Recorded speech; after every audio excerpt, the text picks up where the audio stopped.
Assalamualaikum warahmatullahi wabarakatuh. Selamat pagi teman-teman kita semua. Terima kasih kepada Bapak Ibu yang telah hadir pada kesempatan kali ini.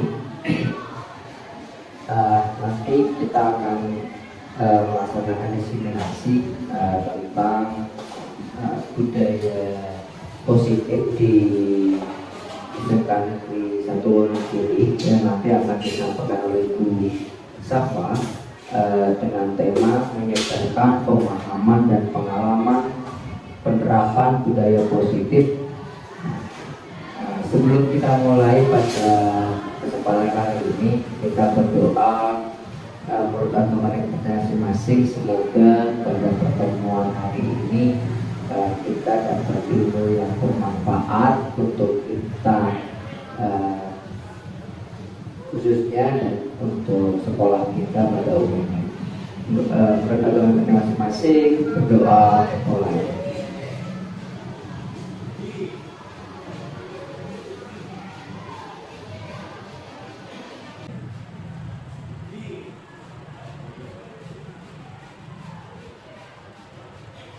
Selesai. Selanjutnya nanti untuk materi akan disampaikan oleh Ibu Syafa. Ibu Syafa merupakan calon guru penggerak angkatan 9.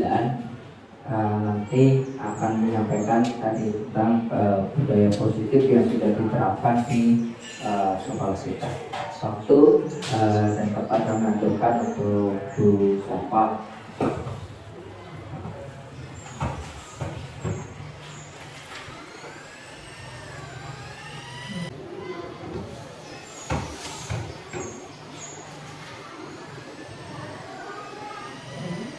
Bismillahirrahmanirrahim.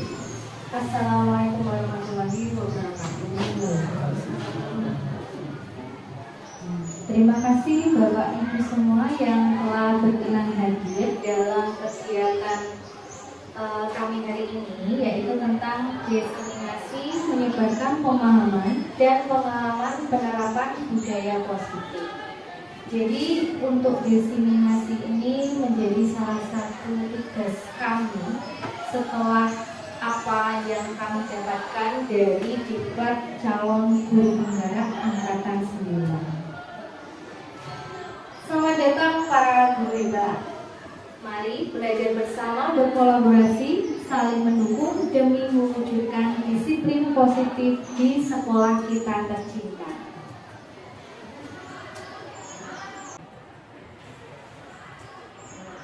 Konsep utama modul budaya positif. Jadi ini nanti ada beberapa konsep yang perlu kita ketahui tentang budaya positif yang bisa kita terapkan di sekolah kita, yaitu SMK Negeri 1 Wonogiri.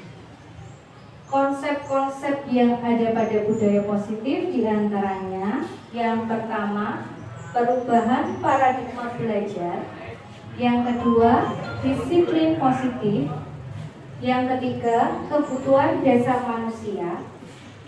Yang keempat, motivasi perilaku manusia. Yang kelima, posisi kontrol restitusi.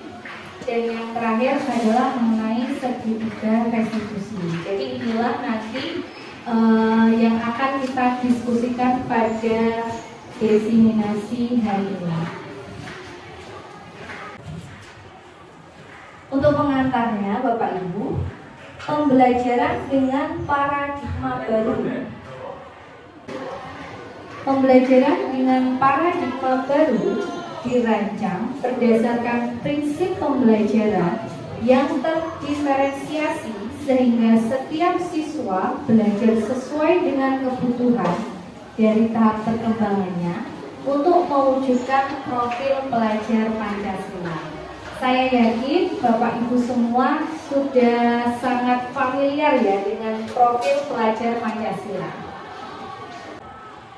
Profil pelajar Pancasila di sini ada 6 dimensi, yaitu berkebinekaan global, gotong royong, kreatif, mandiri, dan juga bernalar kritis. Jadi itulah beberapa profil pelajar Pancasila yang selama ini sudah kita lakukan, terutama pada kegiatan P5 Bapak Ibu. Nah, disiplin positif sendiri dalam budaya kita, makna kata disiplin dimaknai sebagai sesuatu yang dilakukan seseorang pada orang lain untuk mendapatkan kepatuhan. Kita cenderung menghubungkan kata disiplin dengan ketidaknyamanan. Ya, seperti kita sendiri ya, saya sendiri pun kalau mendengar kata disiplin itu berarti sesuatu yang agak gimana ya? Mungkin bisa saja bertolak belakang dengan nurani kita. Sebagai pendidik, tujuan kita adalah menciptakan anak-anak yang memiliki disiplin diri sehingga mereka bisa berperilaku dengan mengacu pada nilai-nilai kebajikan universal dan memiliki motivasi intrinsik bukan ekstrinsik. Kemudian, disiplin positif sendiri merupakan salah satu cara penerapan disiplin yang bertujuan untuk menumbuhkan kesadaran serta memberdayakan anak untuk melakukan sesuatu tanpa sokongan, ancaman maupun hukuman. Jadi disiplin positif ini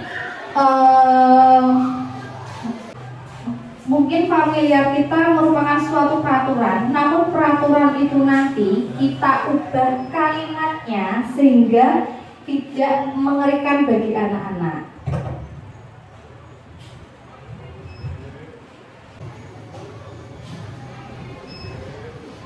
Di sini adalah akan saya sampaikan kebutuhan dasar manusia. Jadi setiap manusia itu memiliki kebutuhan dasar, yaitu yang pertama bertahan hidup, yang kedua kasih sayang dan rasa diterima, yang ketiga penguasaan, yang keempat kebebasan, dan yang kelima kesenangan. Itulah beberapa kebutuhan dasar manusia. Jadi setiap manusia itu ingin memenuhi kebutuhan dasarnya. Di antaranya tentang ini tadi, bertahan hidup, kasih sayang dan rasa diterima, penguasaan, kebebasan, dan kesenangan.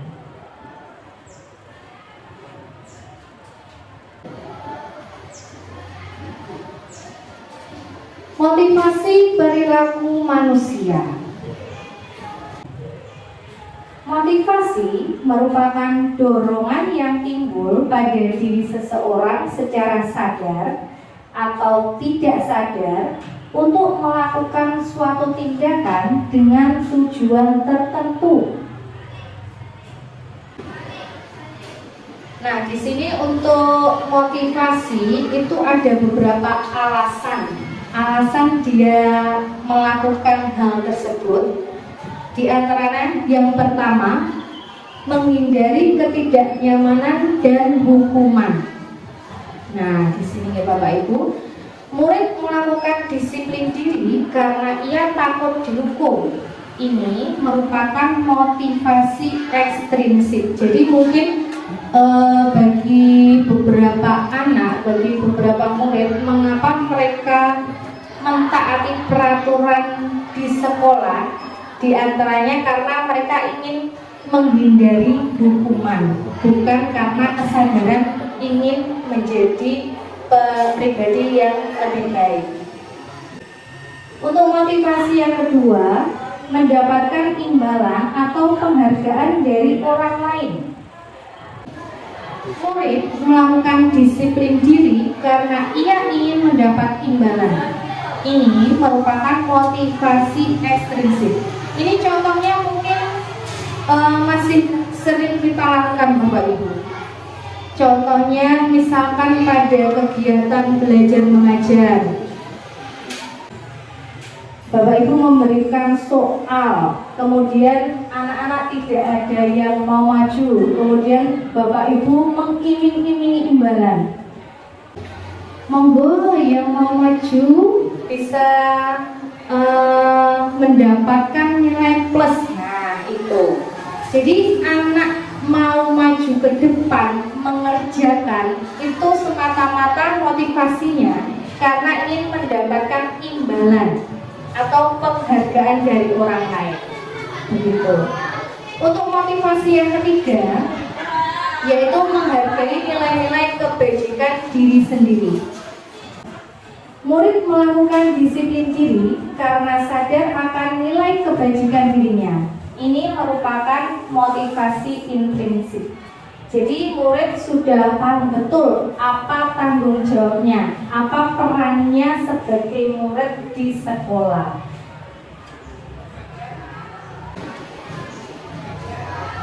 Nah, selanjutnya konsep disiplin dengan identitas gagal. Kenapa kita namai di sini identitas gagal? Bisa apa ya namanya Bapak Ibu ya? Antara hukuman dan penghargaan ini sebaiknya agak kita kurangi. Kenapa seperti itu? Karena kalau hukuman itu mengakibatkan diantaranya menyakitkan, tidak nyaman, murid takut, memaksa, murid menyembunyikan kesalahan, murid menjadi rendah diri. Jadi ketika kita menghukum seorang siswa, seorang murid yang melakukan kesalahan, semisal anak itu tidak memiliki mental baja, bisa saja anak itu malah down, merasa dirinya direndahkan karena ditertawakan oleh rekan-rekannya, dan itu akan menyakiti hatinya. Dan saya yakin sesuatu yang menyakitkan hati itu akan terus terkenang sampai dia tua nanti. Seperti itu. Nah, untuk konsep disiplin penghargaan ini kurang efektif juga. Merusak hubungan sifat iri, mematikan kreativitas, menghukum dengan sistem ranking, merampas hak menghargai dirinya. Jadi kalau disiplin dengan model penghargaan, suatu saat misalnya tadi dalam kegiatan belajar mengajar Bapak Ibu, panjenengan tidak lagi memberikan nilai plus, pasti anak malas untuk maju. Jadi karena sudah tertanam dalam hati mereka bahwa maju itu pasti harus dapat nilai plus. Jadi tidak bisa membangun karakter positif dari siswa tersebut. Nah, untuk konsep disiplin dengan identitas sukses, di sini kita bisa menggunakan konsekuensi atau restitusi. Untuk konsekuensi, di sini penguatan jangka pendek, kemudian perlu monitoring berkelanjutan, stimulus respon, murid menghormati peraturan, dan kehilangan waktu untuk merenungi kesalahan. Karena murid itu sadar kalau saya melakukan hal yang salah, maka nanti saya harus melakukan konsekuensi seperti ini. Nah, itu sudah tertanam pada dirinya. Tapi beda dengan hukuman ya Bapak Ibu. Kalau hukuman itu saya contohkan misalkan, kalau hukuman ada anak yang datang terlambat di sekolah, kemudian dihukum oleh gurunya lari mengelilingi lapangan. Nah, ini kita bisa katakan sebagai hukuman. Kenapa seperti itu? Karena tidak ada korelasi antara terlambat datang dengan lari mengelilingi lapangan. Tapi beda halnya kalau konteksnya seperti ini Bapak Ibu. Ada anak yang tidak mengikuti pembelajaran olahraga. Nah, oleh guru olahraganya ini diminta untuk mengelilingi lapangan sebanyak 2 kali. Nah, ini kalau ini bukan hukuman, tapi konsekuensi. Karena masih ada korelasinya antara kegiatan lari tadi dengan pelajaran olahraga. Tapi kalau yang contoh awal tadi datang terlambat, kemudian diminta untuk lari mengelilingi lapangan, itu tidak ada korelasinya. Bisa kita sebut sebagai hukuman, bukan konsekuensi. Kemudian untuk konsep disiplin selanjutnya yaitu tentang restitusi. Di sini murid akan merasa bertanggung jawab untuk perilakunya, kemudian fokus pada pemecahan masalah jangka panjang. Murid menghormati dirinya dan orang lain. Kemudian ada tentang teori kontrol atau dirinya memegang kontrol. Dan terakhir, murid bersemangat memperbaiki kesalahan. Nah, nanti akan saya berikan contoh restitusi yang sudah saya lakukan.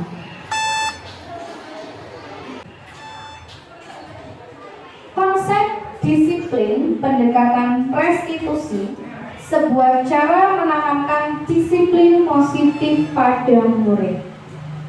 Pengertian restitusi sendiri, restitusi adalah proses menciptakan kondisi bagi murid untuk memperbaiki kesalahan mereka, sehingga mereka bisa kembali pada kelompok mereka dengan karakter yang lebih kuat. Di sini dikemukakan oleh Gosen 2004. Kemudian ciri-ciri restitusi. Yang pertama, bukan menebus kesalahan, namun belajar dari kesalahan. Selanjutnya, memperbaiki hubungan. Yang ketiga, tawaran bukan paksaan. Yang keempat, menuntut untuk melihat ide ke dalam diri.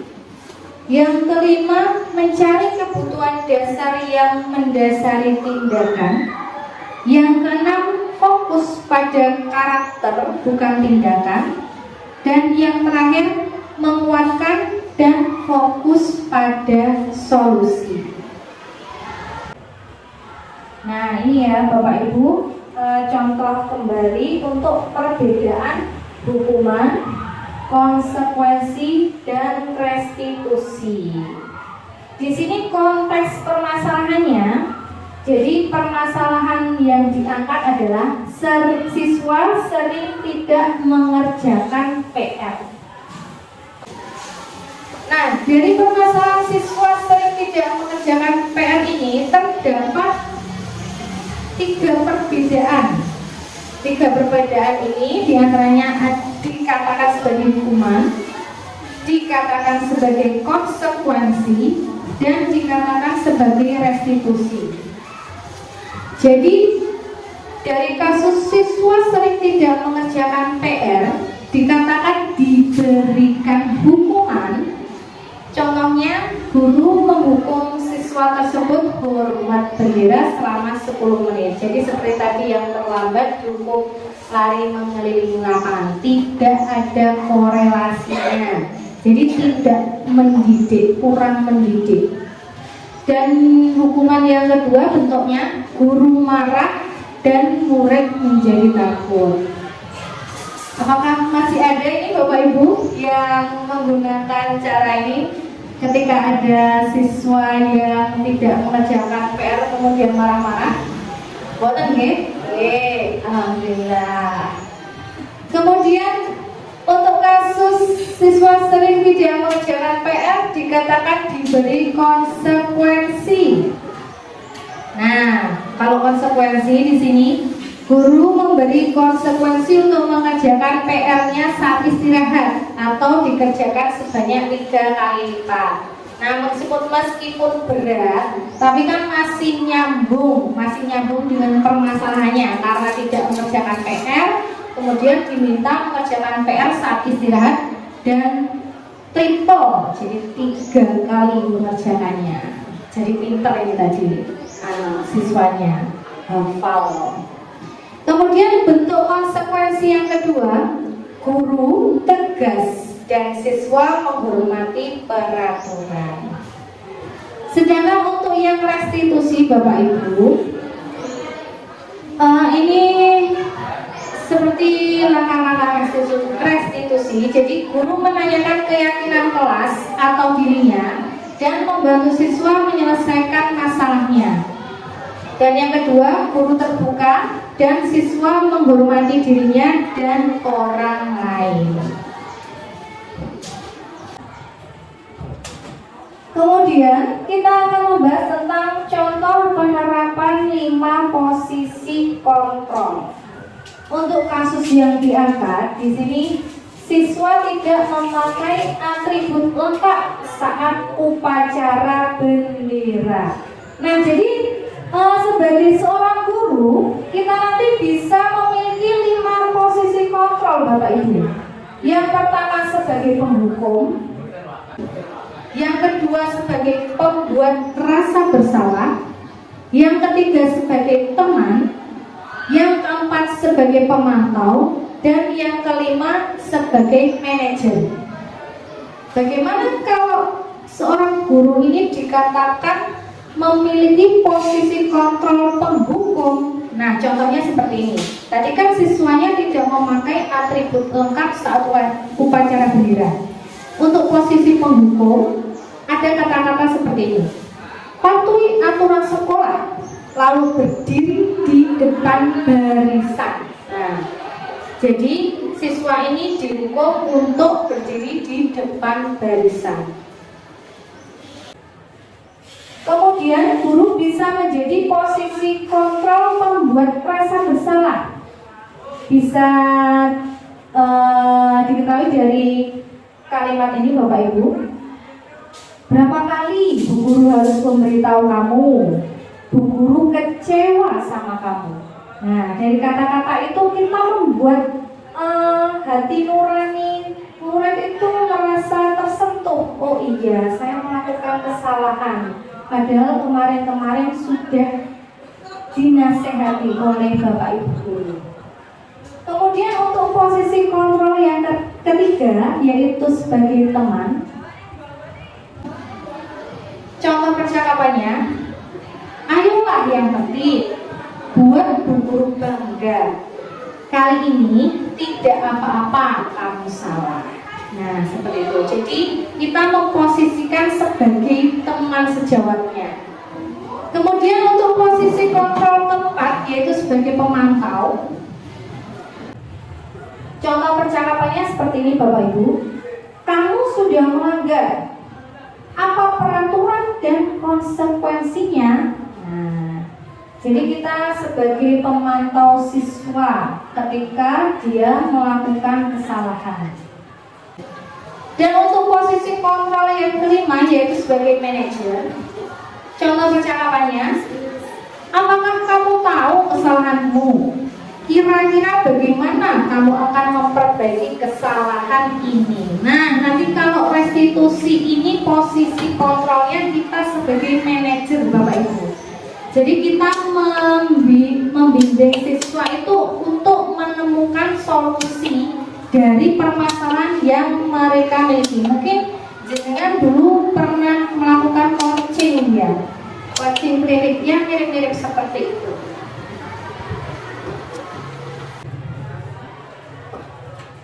Selanjutnya adalah tentang keyakinan kelas.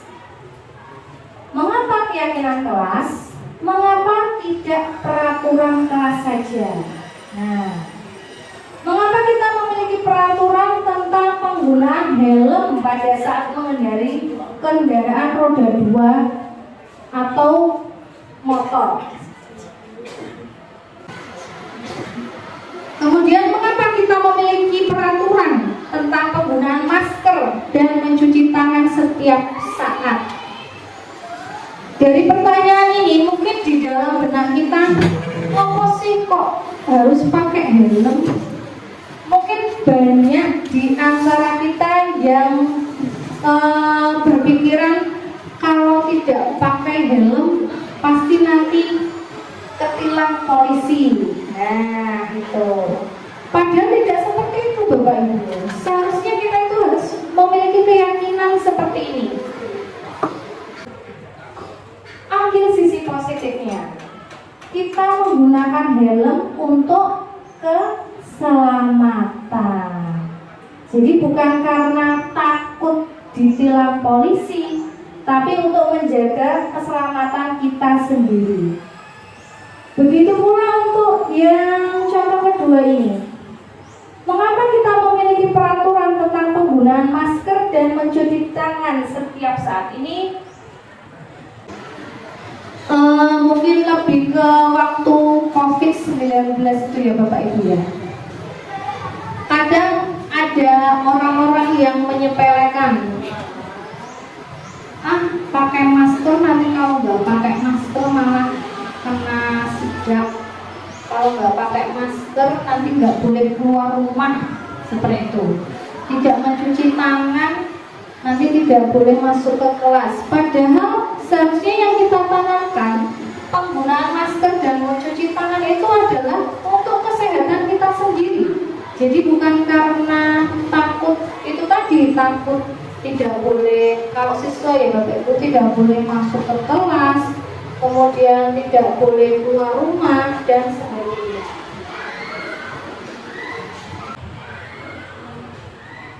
Ini adalah contoh kegiatan membuat keyakinan kelas yang sudah saya lakukan pada masa yang lalu. Jadi saya bersama-sama siswa membuat keyakinan kelas. Saya yakin Bapak Ibu semua juga sudah mempraktekkan ini, terutama waktu kegiatan P5.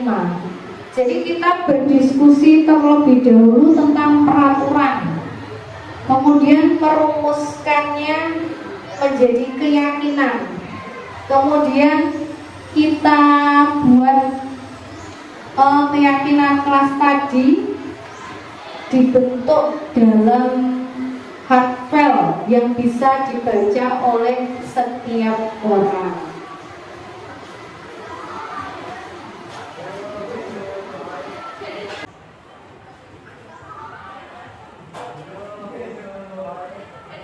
Baik, di sini saya contohkan keyakinan kelas yang sudah pernah saya buat Bapak Ibu. Yang pertama, bertanggung jawab mengerjakan tugas piket. Yang kedua, bersikap jujur. Yang ketiga, bersikap tenang saat pelajaran berlangsung. Yang keempat, bersikap sopan dan menghormati guru. Yang kelima, saling tolong-menolong. Dan yang terakhir, hidup rukun dengan teman. Nah, bagaimana pembentukan keyakinan kelas? Yang pertama, sesuai dengan kondisi kelas dan sekolah agar mudah diterapkan. Jadi, keyakinan kelas kita itu belum tentu bisa diterapkan oleh kelas lain, karena keyakinan kelas itu dibentuk sesuai dengan kondisi lingkungan yang ada. Jadi misalkan kita punya keyakinan kelas di SMK Negeri 1 Wonogiri, siswa harus bisa menggunakan kalkulator dengan baik. Nah, karena kalau SMK 1 kan banyak jurusan pemasaran akuntansi, belum tentu bisa diaplikasikan ke SMA tetangga karena di sana tidak mempelajari tentang hal itu. Kemudian langkah yang kedua, lebih abstrak dari peraturan. Yang ketiga, berupa pernyataan universal. Yang keempat, dibuat dalam bentuk positif. Yang kelima, sedikit saja agar mudah diingat. Yang keenam, semua warga kelas atau sekolah dilibatkan saat membuat.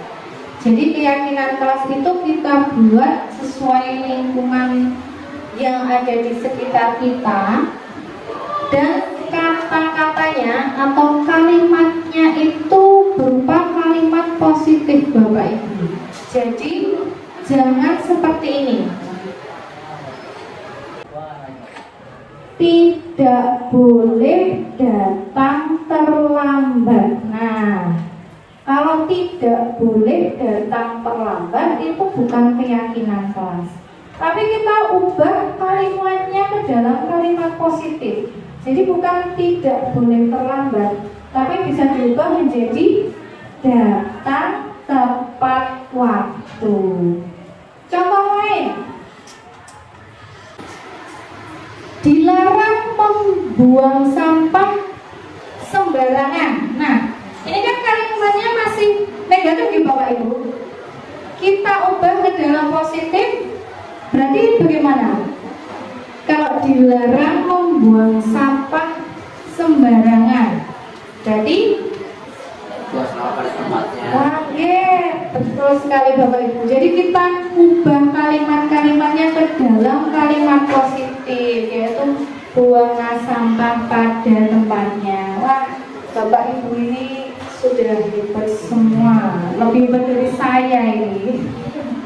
Kasih. Ya, selanjutnya ini adalah tentang segitiga restitusi. Jadi secara garis besar Bapak Ibu, segitiga restitusi ini langkah-langkahnya tentang yang pertama menstabilkan identitas. Nah, jadi yang pertama menstabilkan identitas siswa terlebih dahulu. Kita semua akan melakukan hal terbaik yang bisa kita lakukan. Di tahap ini kita tidak menghakimi bahwa kesalahan yang ia lakukan tidak dilakukan oleh orang lain juga. Langkah segitiga restitusi selanjutnya yaitu validasi tindakan yang salah. Semua perilaku memiliki alasan. Dan yang terakhir, menanyakan keyakinan. Nah, ini kita semua memiliki motivasi internal. Jadi dalam segitiga restitusi ini kita mengajak siswa untuk bisa menemukan solusi dari permasalahan yang ia miliki, dan kita tidak menghukumnya. Dalam artian tidak menganggap bahwa apa yang ia lakukan itu 100% salah. Boten Bapak Ibu. Jadi kita harus menggali terlebih dahulu alasannya dia berbuat salah itu seperti apa. Kemudian kita menggiring opininya agar bisa menemukan sendiri solusi dari permasalahan yang dia hadapi.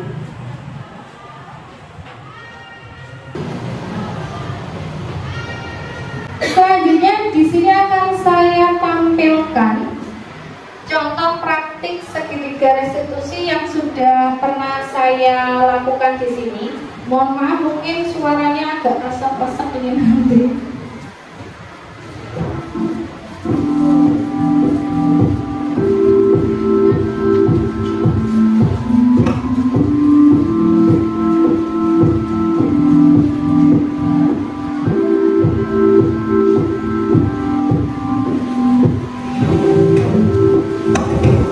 Monggo sambil dinikmati hidangannya Bapak Ibu.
Jadi pada video ini akan saya tampilkan dua kasus. Yang pertama, anak sering datang terlambat, dan yang kedua, anak mencontek saat ulangan. Untuk skenario kasus yang pertama, ini tentang seorang siswa yang mencontek ketika ulangan matematika. Oke, soal sudah saya gariskan. Silakan kerjakan waktunya 1 jam pelajaran dan kerjakan dengan sejujur-jujurnya. Ingat, kita menjunjung tinggi kejujuran. Yang akan saya nilai adalah langkah-langkah kalau mengerjakan soal tersebut. Jadi silakan dikerjakan sesuai dengan kemampuan kalian sendiri. Paham? Silakan memulai.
Kira-kira apa yang perlu dilakukan agar kedepannya tidak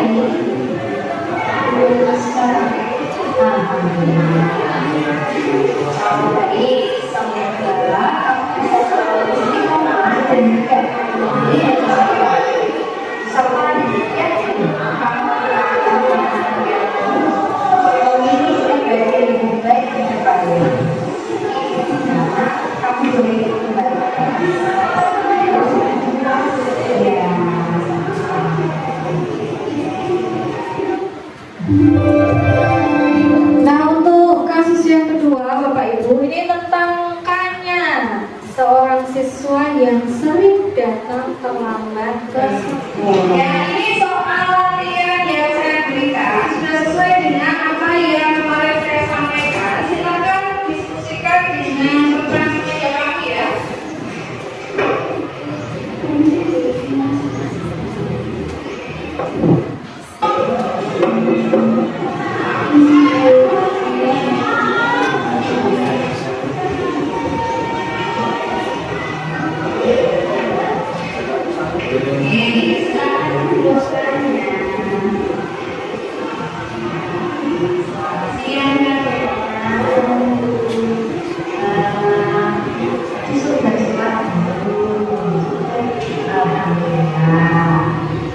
Kalian tahu tidak kenapa usaha panas ini?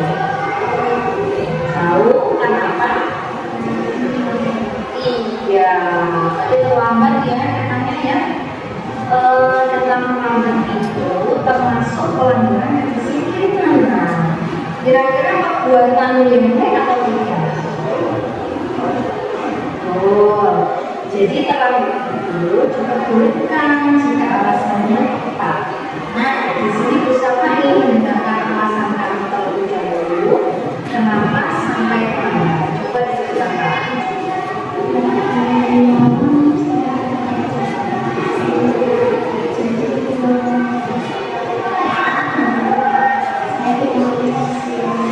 Oh, jadi karena itu kegiatan tadi, sehingga kalau tidurnya lama.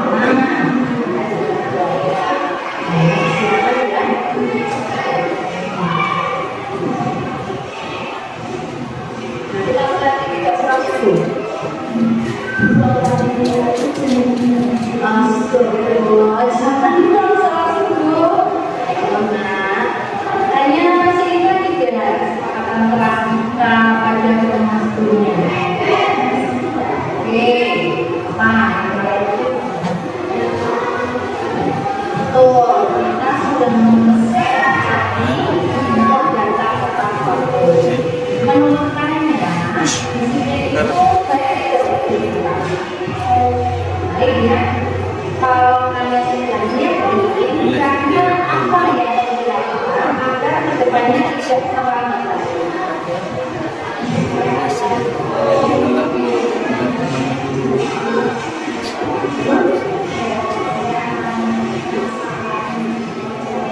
Ya, alhamdulillah. Sekarang sudah tahu ya apa yang harus dilakukan. Kira-kira kapan kamu akan memulai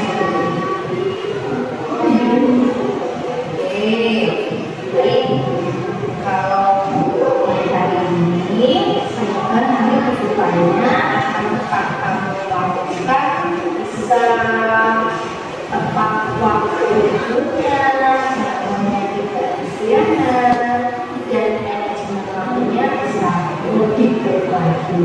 Itu ya kayaknya. Nah, semoga selalu istiqomah dan tidak mengulangi lagi kata-kata. Usaha yakin kamu akan menjadi anak dengan pribadi yang lebih baik lagi ke depannya. Oke, sekarang kamu boleh kembali.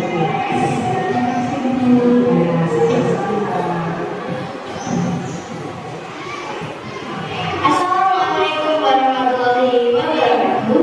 Perkenalkan, saya Dwi Putri Yuliani dari SMK Negeri 1 Wadaduri merasa senang diajak bersama untuk melaksanakan segitiga institusi sehingga saya mendapatkan solusi atas masalah yang saya hadapi. Terima kasih bersama. Assalamualaikum warahmatullahi wabarakatuh. Perkenalkan, nama saya Hana Hadi dari SMK Negeri 1 Wadaduri. Di sini saya merasa senang telah diajak bersama untuk melakukan segitiga institusi. Dari situ saya bisa mendapatkan solusi terhadap masalah yang sedang saya hadapi. Terima kasih bersama.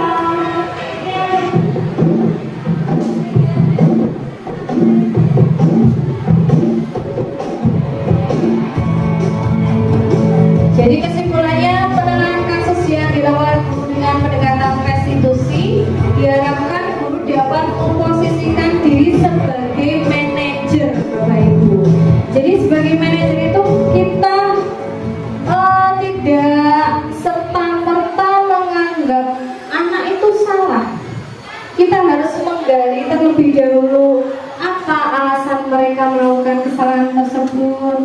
kemudian kita giring opininya agar bisa menemukan solusi dari permasalahan yang dia lakukan. Nah, selain itu, yang perlu kita garis bawahi adalah tentang menstabilkan identitas. Jadi kita yakinkan ke anak, oke, kamu melakukan kesalahan seperti ini, itu bukan hanya dirimu saja. Orang lain juga pernah melakukan kesalahan. Nah, dari situ kita bisa membangun koneksi hati ya Bapak Ibu.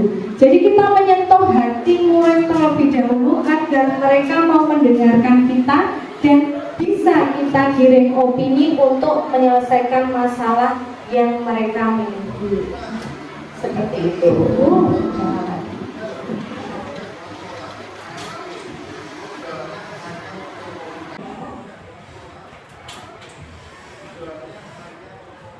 Nah, ini dalam penerapan program disiplin positif, hendaknya guru memiliki standar kepribadian profesional dan sosial yang baik, di mana guru mampu berefleksi pada posisi kontrolnya saat ini, bagaimana perjalanan dirinya sebagai seorang among atau posisi manajer yang menuntun murid-murid menjadi insan yang mandiri, merdeka, dan bertanggung jawab. Standar nasional pendidikan. Jadi sebagai seorang guru, kita tempatkan diri kita itu sebagai among, pamongnya anak-anak. Jadi bukan sebagai atasan di Bapak Ibu. Kita bukan atasannya murid-murid. Kita tidak ingin dan jangan sampai murid-murid itu menakuti pribadi kita. Kita harus bisa memiliki kedekatan dengan murid-murid, tapi tetap dalam batasannya di Bapak Ibu, dan menjadi seorang among bagi mereka. Nah, sekian diseminasi saya pada hari ini dengan tema menyebarkan pemahaman dan pengalaman penerapan budaya positif. Saya yakin 100% Bapak Ibu memiliki pengalaman yang jauh lebih banyak daripada saya, karena dapat disadari bahwa saya di sini sebagai warga baru ya Bapak Ibu, dan berkecimpung dalam dunia pendidikan itu saya yakin perjalanannya lebih lama jenengan daripada saya. Sebelum saya akhiri, mungkin ada Bapak Ibu yang mau men-share pengalamannya tentang budaya positif di sekolahan ini. Misalkan, apakah Bapak Ibu sudah pernah melakukan atau membuat keyakinan kelas? Sudah pernah Bapak Ibu? Di sini ada yang menjadi wali kelas? Ada? Oke. Dari wali kelas itu saya yakin jenengan sudah membuat keyakinan kelas, namun mungkin masih dalam bentuk peraturan ya Bapak Ibu. Oke. Lah, dari diseminasi kita hari ini, saya harapkan, besar harapannya panjenengan bisa mengubah peraturan yang jenengan sepakati dengan murid-murid itu menjadi sebuah keyakinan kelas. Begitu ya Bapak Ibu. Sebelum saya tutup, apakah ada masukan, tanggapan, kritik yang membangun untuk saya?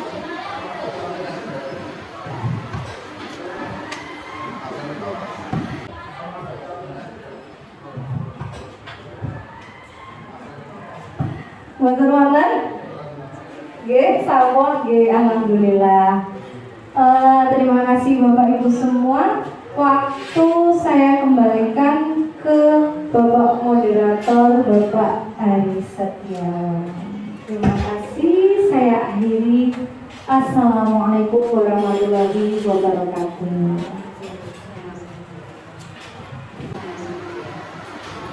Terima kasih kepada Bu Safa yang telah mendiseminasi hasil dari program TKB-nya.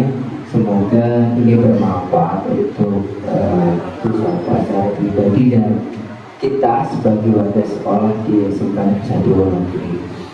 Terima kasih Bapak dan Ibu yang masih setia, bersama dengan kami untuk pelaksanaan program diseminasi ini. Sebelum kita mengakhiri, kita berdoa semoga apa yang kita dapat ini dapat bermanfaat buat kita bersama dan untuk sekolah pada umumnya. Waktu dan tempat kami doakan untuk berdoa.